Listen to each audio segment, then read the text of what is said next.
क्या आपने कभी सोचा है बादलों के बीच 8000 फीट ऊंचाई पर पत्थर से बनी एक ऐसी नगरी कैसे बनाई गई होगी, जहां न कोई मशीन थी न आधुनिक साधन। कौन थे वो लोग जिन्होंने पहाड़ों की चोटी पर बना दी एक ऐसी रचना जिसे आज हम दुनिया का अजूबा कहते हैं।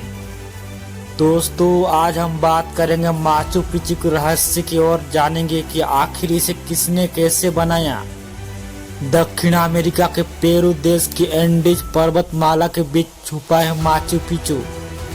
पहाड़ और बादलों की गोद में बसा यह शहर मानो किसी रहस्यमय साम्राज्य की कहानी सुनाता है। इतिहासकारों का मानना है कि इसका निर्माण 15वीं शताब्दी में इंका सभ्यता ने किया था, लेकिन सवाल यही है इतनी ऊंचाई पर बिना किसी आधुनिक तकनीक के यहाँ कैसे संभव हुआ। कहा जाता है कि इंका साम्राज्य के सबसे महान शासक पचाकुती इंका युपांग ने इसे बनवाया।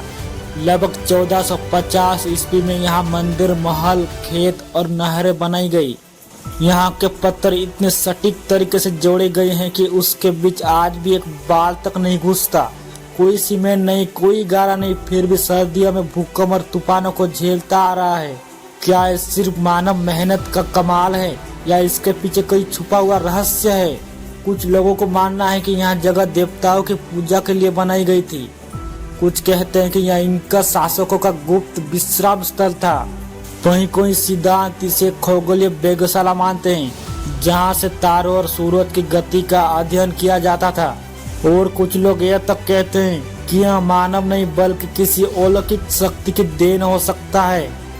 सर्दियों तक जंगल और पहाड़ों में छुपा रहा है शहर, और फिर साल 1911 में अमेरिका खोजकर्ता हिराम बिंघम ने इसे दुनिया के सामने उजागर किया।